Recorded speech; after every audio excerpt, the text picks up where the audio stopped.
Salut à tous et bienvenue sur la chaîne de Biggie. Aujourd'hui, je vous accueille pour une petite vidéo bilan, puisqu'on va parler des Pixel Days.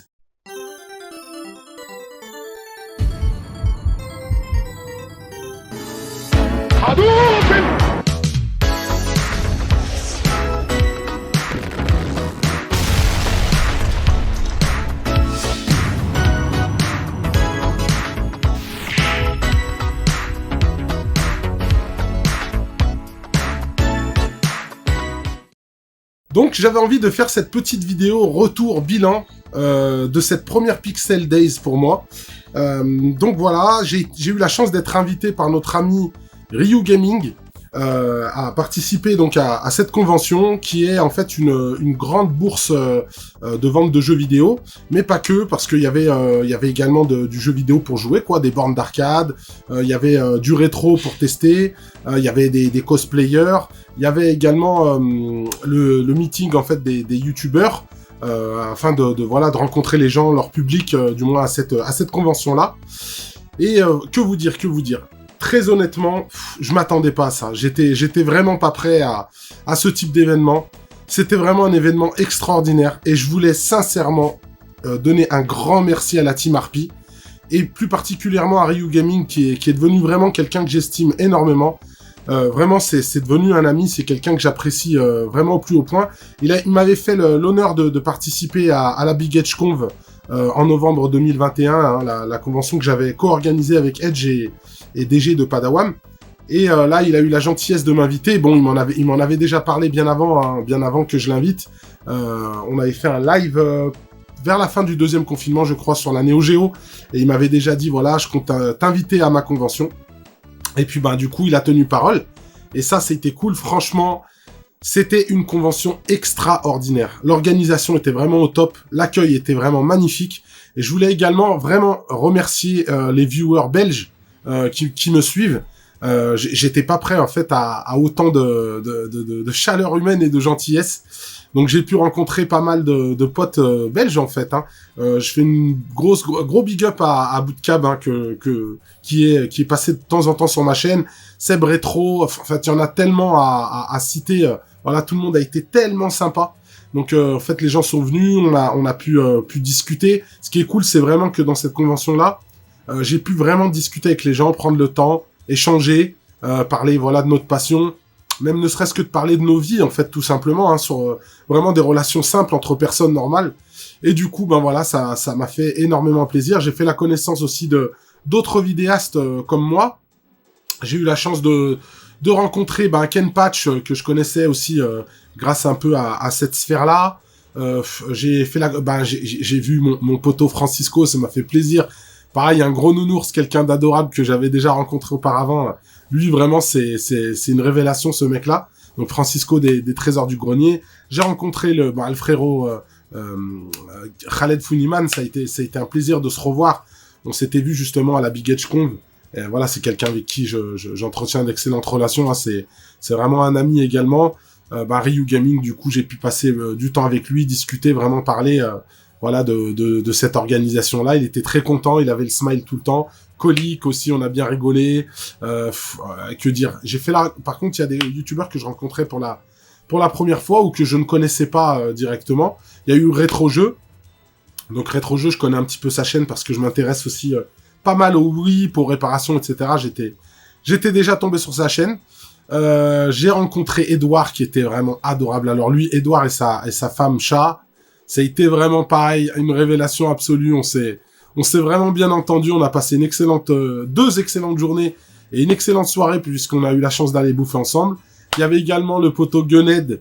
Gunhead maintenant on commence à être assez proche puisque pareil, on fait pas mal de choses ensemble. Et puis on s'est vu également à la Big Edge Conv puisqu'on l'avait invité également. Et du coup on a pu se voir et bien rigoler ensemble, c'était cool. Puis après il y avait les poteaux qu'on voit d'habitude. Il y avait Cyril Drevet que j'ai vu en vrai pour la première fois puisqu'on avait fait une petite interview ensemble avec DGGX et du coup on a pu débriefer un peu cette interview. Il était assez content de la vidéo. Du coup ça a été super sympa également. Donc voilà. cette Pixel Day, j'avais pas vraiment forcément envie de montrer des images puisqu'il y a déjà pas mal de gens qui ont fait des vidéos sur le sujet. Je voulais pas être trop redondant, je voulais plus donner mon ressenti.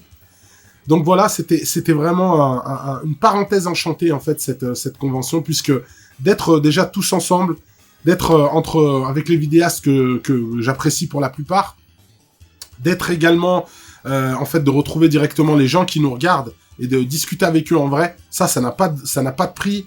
Donc c'est vraiment quelque chose voilà que moi j'aime beaucoup. En tout cas, c'est ce que j'aime quand je vais en convention. Donc c'était top. Et puis voilà, la petite cerise sur le gâteau, c'était la vente de jeux vidéo. Donc du coup, j'ai pu faire quelques emplettes. Bon, vous savez, maintenant, c'est vrai que côté collection, je me suis vachement calmé. J'achète quand même beaucoup moins de jeux vidéo. Maintenant, j'ai totalement en fait bifurqué sur l'arcade en fait. Donc je passe beaucoup de temps sur l'arcade où mes achats sont essentiellement de l'arcade. Et je joue plus sur arcade, donc du coup, forcément, je suis un peu moins collectionneur, mais quand on voit des belles pièces passer, on les prend. Donc du coup, je vais vous montrer un petit peu ce que j'ai ramené, hein. C'est pas non plus la folie, mais par contre, j'ai bénéficié d'un excellent prix. Je fais un big up aussi à Monsieur Garcin, parce que je lui ai sniffé sous le nez. Il était avec moi également, Monsieur Garcin. Et du coup, j'ai pu lui prendre à la frame. Je lui ai fait du grab à la frame, il a rien vu passer. Donc voilà, j'ai récupéré essentiellement des jeux que je voulais en Super Famicom. Pour certains, même la plupart, je les ai en PAL. Soit ils sont pas complets, soit j'ai pas la boîte, soit j'ai pas la notice. Un des deux. Donc il y en a certains, ils sont en boîte repro, du coup quand ils me manquaient, etc. Mais il y en a certains où j'ai même pas la notice. Donc du coup, là, je voulais les choper en complet. Et puis je les voulais de préférence sur Super Famicom. Donc le premier jeu que j'ai chopé à cette Pixel Days, c'est Super Metroid en version Super Famicom. Donc voilà, comme je l'expliquais, pour certains de ces jeux-là, je les ai en PAL ou alors... ouais, je les ai en PAL et je les ai en FRA, d'ailleurs en FAH. Mais ils sont pas complets. Soit il manque la notice, soit il manque la boîte. Donc du coup, là, il est complet. J'en avais parlé avec Ivan Kaiser, il y avait un moment déjà, il m'avait dit « Mais chope-le toi, prends-toi pas la tête à chercher une version française. Chope-le toi en Jap, il y a la version anglaise dedans. » Donc moi, je parle l'anglais, il n'y a pas de problème avec l'anglais. Pour moi, je suis très à l'aise en anglais. Donc du coup, je l'ai repris, mais à l'époque, déjà, je l'avais tâté en Jap, et c'est vrai qu'il y a la version anglaise. Donc déjà, pour le premier, c'était celui-là. Il est vraiment dans un super état. Donc ça fait plaisir. Les jeux étaient vraiment en très très bon état hein, chez ce vendeur. Petite anecdote, quand je suis allé le voir, et en fait, j'étais avec une personne, je vais pas la citer pour pas que les gens reconnaissent forcément. Cette personne-là, elle arrive, elle demande les prix, elle lui donne un prix. Et le vendeur me reconnaît, il me check et tout ça, et je lui dis « Ouais, c'est quel prix ?» Et il me donne des prix à tomber par terre, donc je les ai payés pour la plupart, tenez-vous bien, chacun d'entre eux, entre 40 et 45 euros. Donc j'ai fait une super affaire, même si, comme je vous ai dit, j'achète plus trop de jeux, là, je pouvais pas louper l'occasion. Donc deuxième jeu Super Famicom que j'ai pécho, c'est Super Ghouls and Ghosts Dai Makaimura, du moins Sho Makaimura, excusez-moi, Sho Makaimura, la version japonaise. Donc en 60 Hz, ça c'est cool. Bon, même si avec une Super Nintendo Switchless, on peut jouer dans toutes les fréquences. Donc voilà la version Jap. Après, j'aime beaucoup l'illustration originale, elle est très jolie. Donc c'est cool de l'avoir en Jap. Donc voilà pour Sho Makaimura, il est complet également. L'état est très très bon. Donc voilà, faut savoir quand même que c'est des jeux qui valent dans les 100 euros. Hein. Et je les ai tous payés pour la plupart entre 40 et 45. Donc voilà pour le deuxième. Le troisième... Enfin, je chope cette version-là. J'ai la version PAL donc, de ce jeu-là, Super Protector. Alors, je l'ai parce que j'ai de la nostalgie déjà pour le Super Protector, parce que c'était mon premier jeu SNES.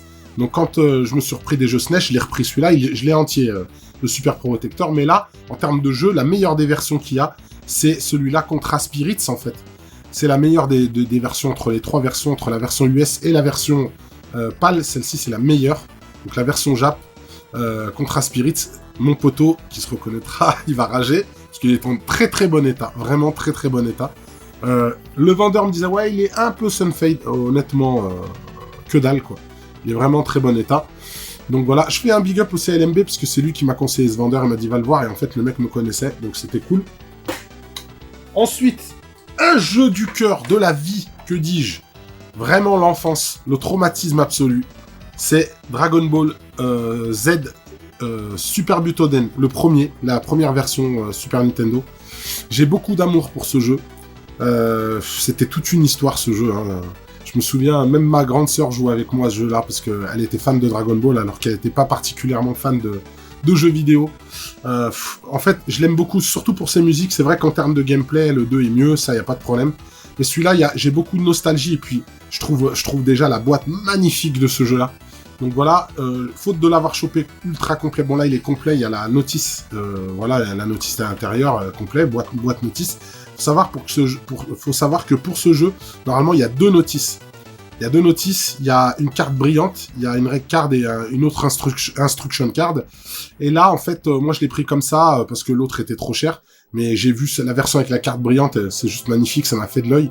Mais bon, je voulais pas mettre trop d'argent dedans puisqu'il était à quelque chose comme 100 €. Celui-là, je l'ai payé 20 balles, donc ça mangeait pas de pain du tout. Donc voilà, Dragon Ball Super Butoden. Oui, Super Butoden. Donc ensuite, le dernier jeu, c'est Kirby. Donc celui-là, c'est Kirby Dream Super Deluxe, celui-là. Voilà, Kirby Super Deluxe. Donc celui-là, c'est une des meilleures versions sur SNES. Pareil, dans un état absolument magnifique. Je sais que ma fille aime beaucoup, mon fils aime beaucoup cette version-là. Je crois que c'est celle-là qui avait été remakée sur Game Boy Advance, il me semble. Donc voilà, c'est une très très bonne version de Kirby. Hein. C'est vraiment un Kirby classique. J'avais déjà le Dream Course là, je l'ai également, je l'avais pris au poteau Andrea quand j'étais allé le voir à son magasin.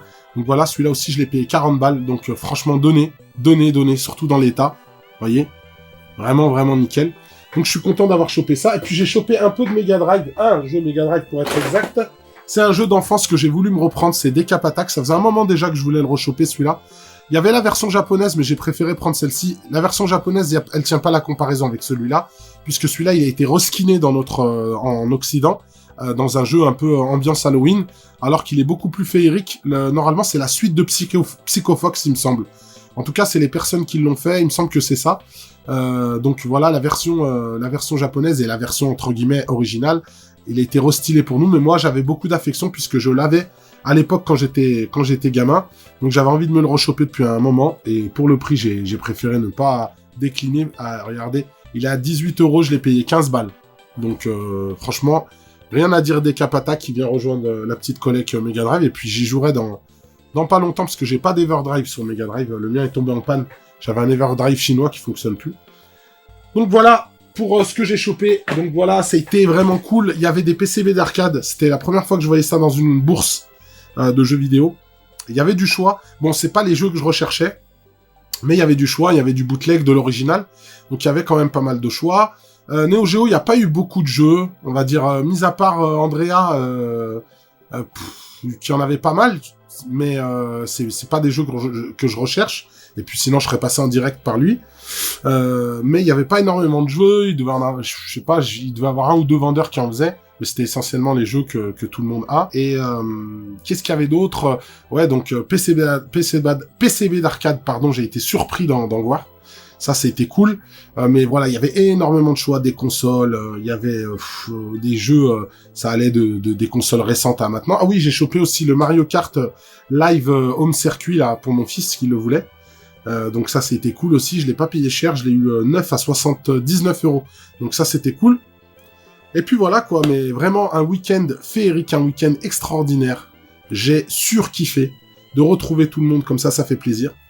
Là maintenant voilà, je suis content, franchement s'il y a une chose pour laquelle je suis content d'avoir fait la chaîne, c'est ce genre de choses-là, ce genre de rencontres, ce genre d'événements. C'est vraiment quelque chose qui fait partie de voilà, ce pourquoi j'ai ma chaîne. Et ça se concrétise enfin quand je participe à ce genre d'événement. Donc voilà, il y avait vraiment une très très très bonne ambiance. Tout le monde était ensemble, franchement c'était mortel. Il y avait toute l'équipe TCK qui était là. Ils sont venus en renfort. Ils étaient quasiment tous là. Je crois qu'il manquait que Willem, il me semble, de ceux que je connais. Donc voilà, on a pu tester le jeu, d'ailleurs dans sa version finale.